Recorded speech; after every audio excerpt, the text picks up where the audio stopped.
में इतना गुस्सा था, ऑपरेशन सिंदूर नहीं, ऑपरेशन तंदूर चलाओ और जो आतंकवादी मरे हैं उनको ला करके उनको उसी तंदूर में डाल दो। हम लोग जिसे विश्व गुरु समझ रहे थे, पता चला विश्व गुरु तो व्हाइट हाउस में बैठा है। अगर हमारा ऑपरेशन सही था तो फिर दुनिया में क्यों हम गए थे, और अगर गए थे तो उससे क्या लाभ हुआ। माननीय रक्षा मंत्री जी ने इसी सदन में कहा है कि हमने 100 आतंकवादियों को मारा, लेकिन उस 100 आतंकवादियों में वो 4 आतंकवादी मारे गए कि नहीं मारे गए, यह सवाल नहीं आया। जवान की सीमा सुरक्षित हो, किसान का खेत सुरक्षित हो और गरीब का पेट सुरक्षित हो, ये हमारी नीतियां होनी चाहिए। कि आकाश बांधो पाताल बांधो, कम से कम अपनी टाटी तो बांधो। यह सरकार आकाश बांध रही है, पाताल बांध रही है, लेकिन अपनी टाटी नहीं बांध रही है। हमारे पूर्वांचल में एक कहावत है कि आकाश बांधो पाताल बांधो, कम से कम अपनी टाटी तो बांधो। यह सरकार आकाश बांध रही है, पाताल बांध रही है, लेकिन अपनी टाटी नहीं बांध रही है। यह साबित करता है कि अपनी टाटी अगर बंधी होती तो सैकड़ों किलोमीटर दूर से आतंकवादी हमारे घर में आता, पर्यटकों को मारता और भाग नहीं जाता। हमारे नेता पूर्व रक्षा मंत्री स्वर्गीय मुलायम सिंह यादव जी, सुभाष चंद्र बोस के बाद देश में किसी एक नेता को नेताजी कहा गया तो वह स्वर्गीय मुलायम सिंह यादव जी थे। सभापति महोदय, उन्होंने इसी सदन में कहा था, भारत को किसी के दबाव में नहीं, अपने स्वाभिमान के बल पर चलना चाहिए। चाहे अमेरिका हो, चीन हो या पाकिस्तान हो, भारत को झुकना नहीं चाहिए। अमेरिका के साथ हमारे रिश्ते रणनीतिक हैं, लेकिन हमें यह ध्यान रखना होगा कि सहयोग की कोई बात, सहयोग की कोई भी शर्त बराबरी, आत्मसम्मान और पारदर्शिता के आधार पर ही हो। आज जो हुआ, मैं उसी कुछ सवालों पर आपसे कहना चाहता हूं। हमारे घरेलू नीति और विदेशी नीति कैसी होनी चाहिए? जवान की सीमा सुरक्षित हो, किसान का खेत सुरक्षित हो और गरीब का पेट सुरक्षित हो, ये हमारी नीतियां होनी चाहिए। लेकिन हुआ क्या? जो सवाल सामने उठकर आए, मैं कहना चाहता हूं, माननीय रक्षा मंत्री जी ने इसी सदन में कहा है कि हमने 100 आतंकवादियों को मारा।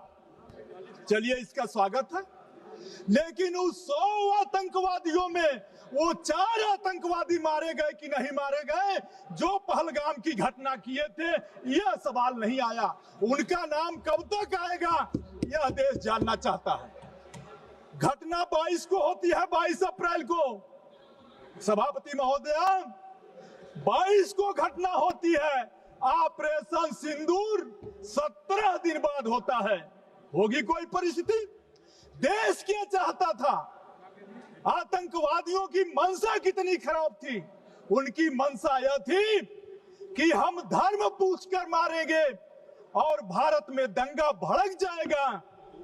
और पूरे देश के लोगों को मैं बधाई देता हूं कि आतंकवादियों के मंसूबों को नाकाम किया और हिंदू मुस्लिम सब लोगों ने मिलकर के आतंकवादियों के इस नापाक इरादे को पर लगाम लगाया। मैं कहना चाहता हूं कि आज आतंकवादियों ने जिस तरह की घटना की, उस घटना के सवाल पर सरकार के जो पक्ष आए, सभापति महोदय, जिसका जिक्र अभी हमारे दूसरे वक्ता भी कर रहे थे, हमारे नेता मुलायम सिंह यादव जी ने दुनिया के सामने समर्पण की कोई बात कभी नहीं की थी। स्वर्गीय मुलायम सिंह जी ने 30 जून को, 22 तारीख को हमला होता है, 17 दिन बाद 7 मई को सिंदूर ऑपरेशन होता, ऑपरेशन सिंदूर होता है। देश का मन क्या था? देश में इतना गुस्सा था, वो तीसरे दिन चाह रहा था ऑपरेशन सिंदूर नहीं, ऑपरेशन तंदूर चलाओ और जो आतंकवादी मरे हैं उनको ला करके जेल में उनको उसी तंदूर में डाल दो। लेकिन 17 दिन बाद हुआ जो हमला, 3 दिन में बंद हो गया। 3 दिन में बंद हुआ। 7 मई को ऑपरेशन शुरू हुआ और 10 मई को विश्व गुरु। देश की मीडिया, किस भारतीय को नहीं घमंड होगा कि हमारे देश के प्रधानमंत्री विश्व गुरु हो? किस भारतीय को नहीं इस पर घमंड होगा? लेकिन घमंड क्या हुआ? हम लोग जिसे विश्व गुरु समझ रहे थे, पता चला विश्व गुरु तो व्हाइट हाउस में बैठा है। विश्व गुरु व्हाइट हाउस में बैठा है। और उन्होंने क्या कहा विश्व गुरु ने? मैं कहना चाहता हूं, अमेरिका के राष्ट्रपति डोनाल्ड ट्रंप ने सार्वजनिक रूप से और अंतरराष्ट्रीय मंचों पर कहा, 26 बार कहा कि उन्होंने भारत पाकिस्तान का युद्ध विराम कराया है। उन्होंने कई बार अंतरराष्ट्रीय मंचों पर कहा कि उन्होंने भारत और पाकिस्तान के बीच एक बड़े न्यूक्लियर युद्ध को टालने के लिए व्यापार समझौता ऑफर किया है। हाल ही में ट्रंप ने यह भी दावा किया कि 5 फाइटर जेट गिराए गए थे, जिसमें सीडीएस के बयान की ओर भी इशारा किया। ट्रंप ने यह भी कहा प्रधानमंत्री मोदी शुरू में असहयोगी थे और संकट को कम करने के लिए अमेरिका की मध्यस्थता जरूरी थी। ये सभी दावे गंभीर और वैश्विक सुर्खियां बिटोर चुके हैं, लेकिन भारत सरकार इस पर चुप है। महोदय, प्रधानमंत्री मोदी और ट्रंप की घनिष्ठता मित्रता के बावजूद अमेरिका ने पाकिस्तान को ईएमएफ से ऋण दिलाने के पक्ष में मतदान किया। आखिर इसका मतलब क्या था? पहलगाम हमले के कुछ ही हफ्तों बाद राष्ट्रपति ट्रंप द्वारा पाकिस्तान के सेना प्रमुख असीम मुनीर को आमंत्रित करना एक आतंक समर्थक संस्था को वैश्विक वैधता देने जैसा था और भारत सरकार राष्ट्रीय शोक के समय भी पाकिस्तान को अलग थलग करने में विफल रही। महोदय, पहलगाम में धर्म के आधार पर हुई हत्याओं के बावजूद भारत न तो इस्लामिक देशों के संगठन और ओआईसी में झूठे निरेटिव को चुनौती दे सका और न ही मुस्लिम दुनिया से एकजुटता हासिल कर सका, जबकि यह देश भारत के करीबी सहयोगी थे। पूरे विश्व की सुर्खियां ट्रंप के दावे और संस्करण से भरी रही, जबकि भारत एक सुसंगत और मुखर आधिकारिक पक्ष अंतरराष्ट्रीय मीडिया में पेश करने में विफल रहा। महोदय, क्वाड जैसे मंचों पर अहम भागीदार होने और रणनीतिक साझेदारी के बावजूद भारत अमेरिका को पाकिस्तान की सैन्य लीडरशिप को वैश्विक वैधता देने से नहीं रोक सका। अब मेरे अंत में कुछ सवाल हैं। महोदय, पहलगाम एक संवेदनशील इलाका माना जाता है और बैसारण में प्रतिदिन सैकड़ों पर्यटक आते हैं। इसके बावजूद आतंकवादी वहां खुलेआम घूमते रहे, धार्मिक पहचान के आधार पर लोगों को चिन्हित किया और दिन दहाड़े निर्मम हत्याएं की। घटनास्थल पर किसी भी प्रकार की पुलिस व सुरक्षा बल की मौजूदगी नहीं थी और दुर्भाग्य की बात है वहां के महामहिम ने 3 महीने बाद अपने बयान में कहा कि इसमें चूक हो गई। महोदय, सुरक्षा में चूक हो गई। महोदय, जो आतंकवादी हालिया हमले के जिम्मेदार हैं, उन्हें अब तक क्यों नहीं गिरफ्तार किया गया? जब सरकार बहु एजेंसी ऑपरेशन, ड्रोन निगरानी और हवाई नियंत्रण का दावा कर रही है, तो फिर ये आतंकवादी जिलों में लगातार कैसे घूम रहे हैं? क्या सरकार जमीनी स्तर पर लोकेशन नेटवर्क और स्लीपर सेल्स को रोकने में नाकाम रही?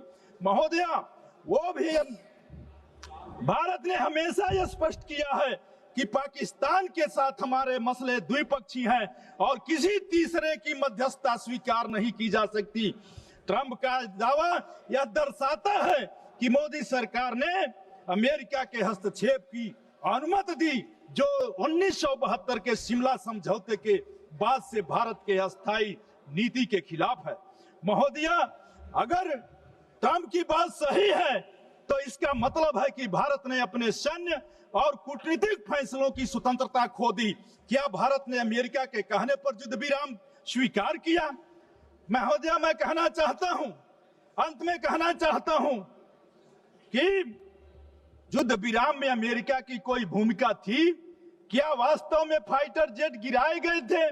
भारतीयों को ये बातें अपने प्रधानमंत्री से क्यों नहीं सुनने को मिली? ट्रंप से सुनने के लिए क्यों मिली? महोदया, ट्रंप कहते हैं कि हालत युद्ध के कगार पर थे, जबकि सरकार कहती है कि ये सामान्य सैन्य बातचीत थी। दोनों बातें एक साथ नहीं सही नहीं हो सकती। या तो ट्रंप झूठ बोल रहे हैं या यह सरकार सच्चाई छिपा रही है।